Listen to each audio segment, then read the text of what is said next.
Oke, jika ngebahas tentang Mitsuki, tentu tidak akan lepas dari peran seorang jenius di balik terciptanya Mitsuki ini. Ya, dia adalah si Sannin legendaris Orochimaru. Nah, Mitsuki merupakan salah satu ciptaan Orochimaru yang paling sempurna yang pernah dibuatnya. Bertahun-tahun dia melakukan riset dan juga uji coba untuk menciptakan manusia buatannya sendiri. Dan sampai pada akhirnya terciptalah Mitsuki. Nah, namun nih, nama Mitsuki ini mempunyai arti sebagai wadah, dan layaknya arti dari nama itu, Mitsuki adalah sebuah wadah dan juga mahakarya yang sangat besar bagi Orochimaru sendiri.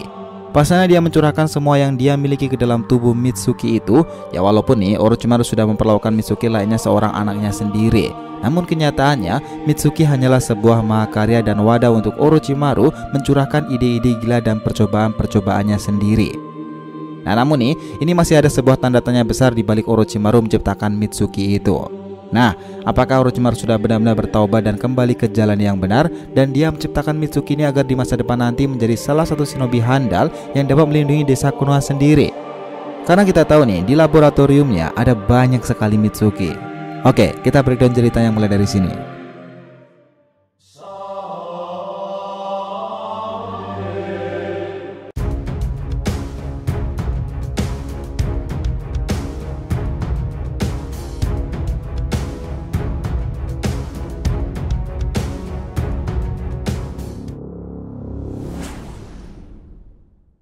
Hai guys, welcome back to the RTV channel. Nah, kali ini kita akan membahas mengenai si rembulan malam Mitsuki dan beberapa keajaibannya itu. Oke, biar nggak salah persepsi silahkan simak sampai akhir ya. Disclaimer on juga di sini karena ceritanya ini banyak teori dan asumsi, jadi bisa aja benar atau mungkin pula salah. Nah, Orochimaru sepertinya memang sudah memprediksi bagaimana keadaan desa Konoha dan dunia shinobi di masa depan nanti. Bahwa akan ada invasi yang dilakukan oleh bangsa Dewa Otsutsuki ke dalam dunia shinobi sendiri, dan oleh karena itu dia menciptakan sebuah manusia buatan yang kelak diharapkan menjadi seorang ninja yang handal dan dapat melindungi kedamaian dunia shinobi, khususnya Konoha. Dan sekaligus nih, manusia buatan ini akan menjadi balas budinya untuk desa Konoha sendiri, dan dialah Mitsuki sang sinar rembulan itu. Sebagai seorang manusia buatan, Mitsuki ini bisa dikatakan sangatlah sempurna karena dia dapat berpikir sendiri dan juga mempunyai tekadnya sebagai seorang shinobi. Nah, selain itu, Orochimaru juga selalu memberi motivasi kepada Mitsuki sendiri untuk selalu tegas kepada setiap misi yang dijalankannya. Tidak seperti Orochimaru nih, yang di masa mudanya tidak pernah bisa akur dengan rekan satu timnya sendiri, terutama dengan Jiraiya. Bahkan dia malah menjadi seorang ninja pelarian dan berniat menghancurkan desa Konoha, yang sampai pada akhirnya dia membunuh Hokage ketiga sekaligus gurunya sendiri, Sarutobi Hiruzen. Nah, Mitsuki ini adalah sosok teman yang sangat baik, berbeda dengan ayahnya sendiri. Dia ramah, bahkan sangat loyal kepada rekan satu timnya, terutama kepada Boruto yang dianggap Mitsuki sebagai mataharinya. Sosok yang sangat dia kagumi olehnya, dan dengan cara apapun dia selalu ingin melindungi dan berada di dekat mataharinya itu. Nah, sebegitu loyalnya nih kepada Boruto dan tim 7, Mitsuki ini bahkan pernah sampai hampir mati demi menyelamatkan sang mataharinya ini. Meskipun pada saat itu Mitsuki ini juga sadar jika dia menggunakan Sage Mode miliknya akan berdampak buruk kepada tubuhnya sendiri. Dan Orochimaru pun juga selalu melarang Mitsuki menggunakan Sage Mode-nya tersebut.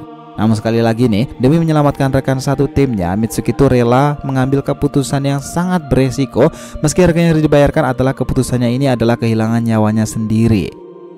Ya, walaupun pada akhirnya tim 7 saat itu tetap kalah telak dari Dipakara sendiri, namun berkat aksi Mitsuki dengan Sage Mode-nya itu, dia berhasil memukul mundur Depa yang kemudian dimanfaatkan oleh Mitsuki untuk membawa Sarada dan Boruto melarikan diri. Nah, di art ini ada dua scene yang sangat menarik nih. Yang pertama saat itu pada saat Konohamaru menggendong Mitsuki dan membawanya ke markas ayahnya si Sannin legendaris Orochimaru. Karena seperti yang kita tahu nih, Konohamaru sendiri masih menaruh dendam yang sangat dalam kepada Orochimaru karena di masa lalu dialah yang membunuh kakeknya Sarutobi Hiruzen. Nah, namun di sini Konohamaru mengesampingkan dendamnya itu karena dia menganggap Mitsuki tidak pantas menanggung dosa dan kesalahan diperbuat oleh orang tuanya di masa lalu. Keren bukan? Dan yang kedua adalah scene di mana Orochimaru itu sangat mengkhawatirkan keadaan dari Mitsuki sendiri. Ya, walaupun Mitsuki hanyalah sebagai seorang manusia buatan daripada bagi Orochimaru, tapi pada saat Mitsuki sekarat itu Orochimaru sangat mengkhawatirkan Mitsuki layaknya putranya sendiri. Dan Locke yang juga berada di sana pada saat itu berkata seperti ini, "Kau sangat mengkhawatirkan Mitsuki ya?" Dengan tersenyum tuh. Nah, tentu hal ini adalah suatu keajaiban karena seperti yang kita tahu bahwa Orochimaru di masa lalu merupakan sosok yang sangat kejam dan bengis sendiri. Dan di saat itu pula Orochimaru berubah menjadi sosok yang sangat lembut layaknya seorang ayah nih. Bahkan dia rela melakukan segala cara demi bisa menyelamatkan putranya sendiri. Tante Orochimaru ini selain makin bertambah muda, dia makin kesini juga semakin meninggalkan karakter antagonisnya di masa lalu itu guys. Nah secara perlahan-lahan nih membentuk sebuah karakter dan kepribadian yang baru. Jadi gimana nih, mulai tertarik untuk menjadikan si Tante sebagai salah satu karakter favorit kalian? Oke, kembali ke Mitsuki nih. Kalian pasti sudah tahu pula jika Mitsuki ini adalah seorang pengguna Sage mode ular. Ya walaupun sampai saat ini Mitsuki belum bisa mengendalikan secara penuh Sage modenya itu, tapi setidaknya ada beberapa momen epic yang terjadi saat Mitsuki menggunakan Sage modenya itu. Dan hebatnya nih, entah kalian sadar atau tidak, semua kejadian di mana Mitsuki membangkitkan Sage modenya itu adalah demi melindungi Boruto.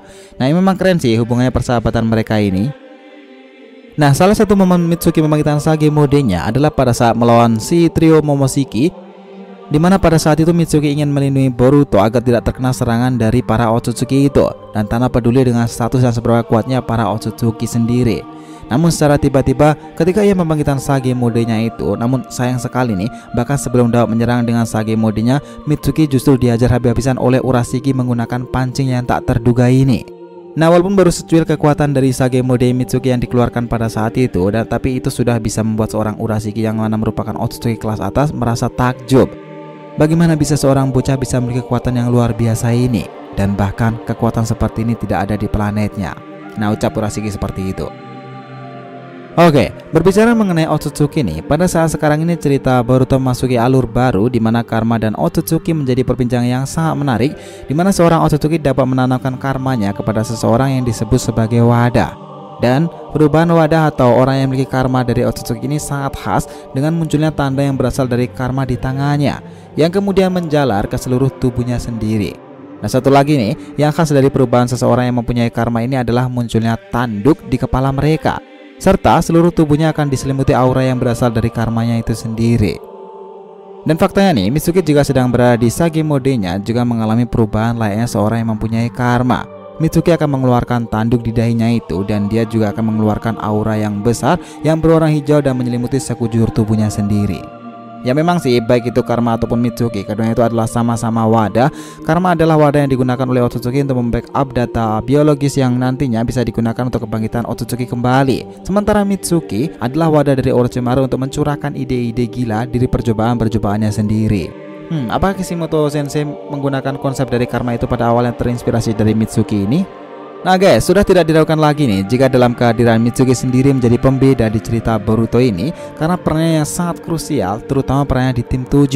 Selain dia adalah orang yang paling berbakat dalam bidang ninjutsu dan senjutsu, dia ini juga seorang jenius dengan pengetahuannya yang luas bukan hanya di tim 7 sendiri nih, bahkan di antara semua gen yang ada pada saat ini. Yaitu memang wajar sih, pastinya dia mempunyai gen dari ayahnya yang juga seorang jenius si Sannin Orochimaru. Nah entah bagaimana jadinya nih jika Mitsuki tidak pernah ada di cerita Boruto sendiri. Pada saat Mitsuki sekara dan jarang diperlihatkan saja, cerita-cerita Boruto itu terasa hambar, terasa ada yang berbeda dari biasanya. Saya pada akhirnya untuk pertama kali setelah sekian lama Mitsuki sekarat itu diperlihatkan kembali aksi dari Mitsuki yang pada saat itu dia bersama dengan ayahnya menghancurkan markas Kara yang mencoba membuat tiruan dari pohon Shinju. Dan ya, alur cerita Boruto menjadi semakin menarik saat itu. Nah emang sebegitu besarnya sih peran Mitsuki dan alur cerita Boruto ini bersama dengan ayahnya. Bukannya dalam akademi ninja atau bahkan desa Konoha sendiri, dimana kehebatan Mitsuki pun ini sempat diakui oleh orang-orang sekelas Kashin Koji, yang juga mengakui kehebatan putra Orochimaru ini. Bahkan Koji mengatakan jika Mitsuki adalah orang yang spesial. Dia mengatakan seperti ini, "Kau cukup bijak juga ya, putra Orochimaru memanglah hebat. Keputusan yang bagus," ucap Kashin Koji kepada Mitsuki saat itu. Nah memang nih organisasi Kara menjadikan Orochimaru salah satu orang yang wajib diwaspadai, sekalipun Orochimaru pada saat sekarang ini sudah jarang melakukan pergerakan. Namun karena itu pula Kashin Koji bisa mengetahui siapa Mitsuki yang sebenarnya. Ini makin menarik nih jalan kehidupan dari seorang Mitsuki ke depannya. Akan ada kejadian seperti apa lagi yang akan dibuat Mitsuki di masa depan? Ya yang pasti nih, Mitsuki itu akan menjadi ninja yang lebih hebat daripada Orochimaru. Bahkan ini diakui langsung oleh Orochimaru yang ketika itu dia berbicara kepada Locke. Dia mengatakan jika Mitsuki bisa terus mempertahankan dan bertambah kuat lagi, aku yakin di masa depan dia akan melampauiku. Begitu kata Orochimaru. Gimana guys menurut pendapat kalian? So itulah tadi breakdown kita mengenai si rembulan Mitsuki dan beberapa keistimewaannya sendiri.